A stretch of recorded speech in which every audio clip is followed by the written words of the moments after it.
Well, good morning. It's actually a pretty nice morning this morning. I was laying in bed and I thought I heard raindrops. It was just a little bit of condensation going down the eaves trough, but never fear, the rain will get here. We got forecasted, it's like 70 to 90 millimeters of rain coming, so batten down the hatches and bring out all your floaty toys. It's gonna get crazy. I've got like 4 big pails to pack today. One for the chickens, one for the pigs, one for the layer chicks, one for the Gypsy Chicks. So I think the layer hens are right here. So I'm just gonna dump this one, and then everything else is gonna go in the side by side because it's just not a good use of my time to have to make 3 trips back and forth to the shop for feed. Come on, chickens.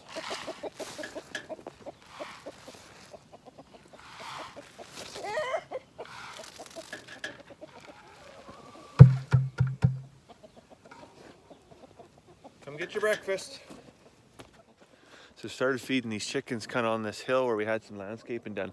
We did spread grass seed in here, but the soil condition there is really porous. It's just like clay and sand, and there's really not any kind of organic soil there at all. So hoping the chickens can drop some manure in there, then peck and scratch and work that in with their as they're eating their feed, and then hopefully the grass can take off there. So I'm trying to be efficient because with getting these pigs, it's another bucket of feed. So I was going to take the side by side and pack all this feed across the yard, but side by side's full of fencing stuff because we've been working on, well, generally try and get one fencing project done every year, but looks like we're going to do like 5 or 6 this year. So the fencing stuff is all in the back of the side by side. It would take me longer to empty that out than it would to just pack these pails across the yard. Well, Dad always said if you're gonna pack 1 pail, you might as well pack 2. Well, I can't pack the camera, I pack a pail in each hand, so might as well just pack 2 pails in one hand. Morning, chickens. All hiding out under there nice and safe and dry. That's good. As you can see beside me here, some of this taller grass. This is where the chickens, the broiler chicks have been through. And you can see I left them here for 2 days on that last patch, and they stripped it down really nicely. We're making the corner, and then we're gonna head down the rows of trees here again, and they can keep that all mowed down and under control. For yesterday's feed, I had a struggle to get out of the bucket. I think it was mixed too dry, but I added more water today, and now it's kind of sloppy.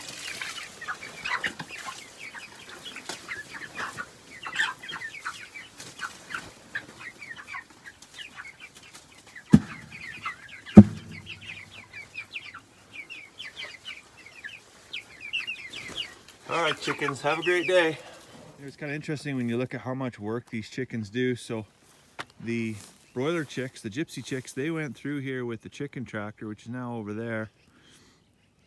All the feed they left behind, the manure they left behind, is getting pecked and scratched through by these layer chicks. So you can see there a lot of the soil disturbance. They're working some of this organic material from an old hay bale. All the manure is getting working. All the excess feed that maybe didn't get picked up is getting chowed down on. And then whatever these guys leave behind, then the big chickens will come through and they'll clean up and work until and improve that soil conditioning. So it's kind of easy to think, well, I just need to come in with some Roundup, kill everything off, maybe throw the tiller at it, work everything under, spread fresh grass seed, and just start again. It doesn't really work like that, right? Unless you've got some type of decent soil. It's got, water holding capability, nutrient holding capability. Morning, Tony. Uh-oh, got the code for the door wrong. Anyways, unless you've got this capability in your soil, you're really not going to do anything, right? So that's where it would be a pile of work for us to do it, but we can run the chickens through there, and I mean, they've got to be somewhere, and we've got to feed them, and so they work, and they sing for their supper, so to speak. Well, I don't see any little pigs. They're either in the jungle or they're sleeping in the shelter, or perhaps they've escaped entirely. Let's go in and check it out. Get there, Nico. You've done an incredible amount of work schnuffling through here, doing what little pigs do. This is just old leftover bedding and stuff. And that's kind of one of the jobs that when we can see we've got this compost pile over here and there's some mushrooms that are growing on the side. Really want them to work through and break this stuff down further so that we can use it in the garden. So that's fantastic that these guys are already going to work and they've only been here less than a full day. Oh, it's okay, piggies.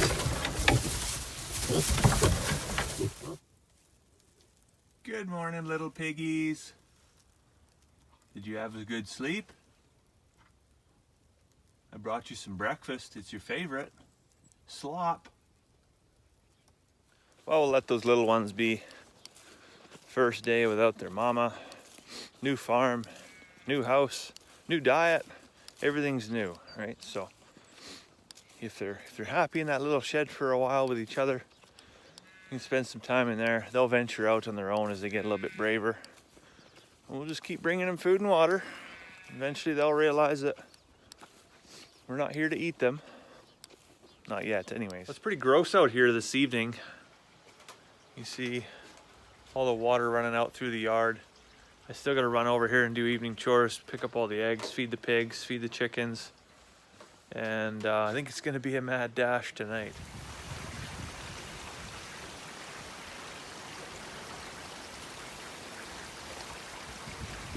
Maybe I won't be dashing anywhere. I just tried to get back in the house. I think I might have actually locked myself out. The screen door on the porch is locked up.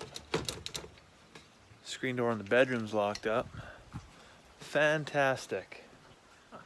Well, I don't know how that happens, but I managed to get one of the screen doors open and get back in the house. So I'm gonna get my coat on, go outside the front door now, and go do chores.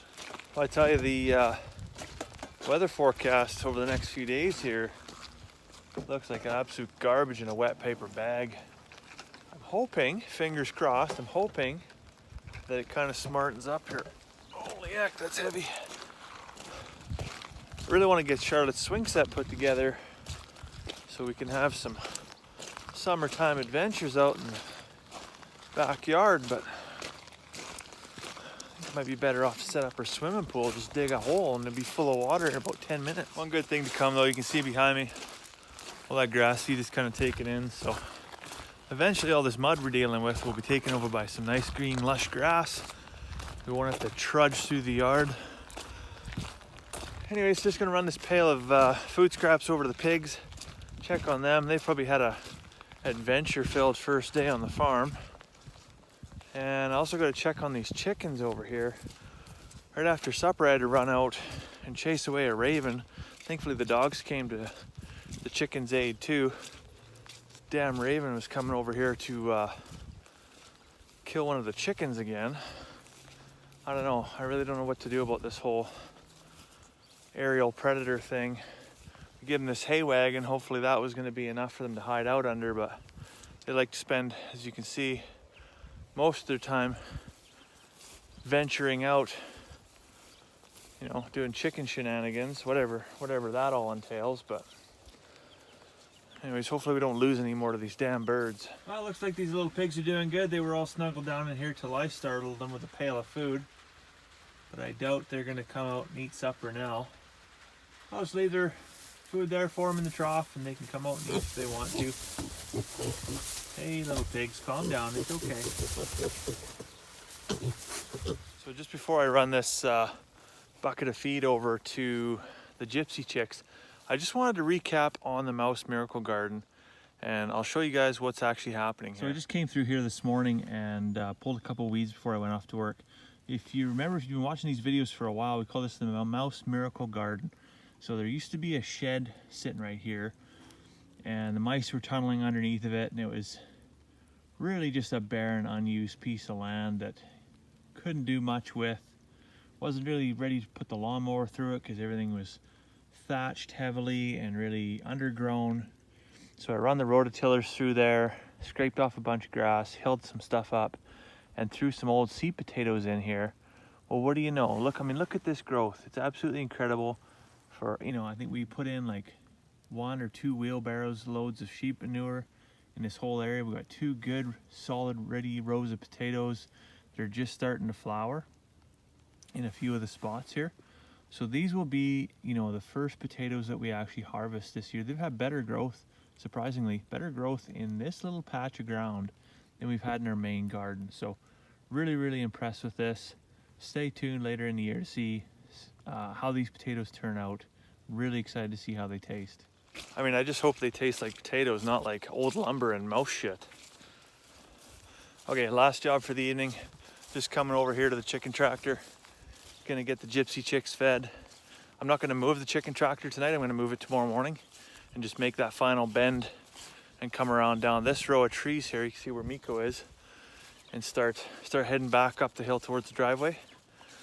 And yeah, just let them clean this last little bit up for tonight.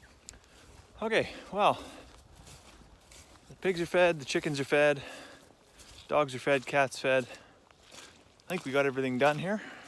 I still gotta collect eggs, but then after that, I think we're gonna call that a night. We'll go inside and make a cup of tea. Maybe have a cinnamon bun. Well, anyways, hope you have a fantastic night. We'll see you tomorrow.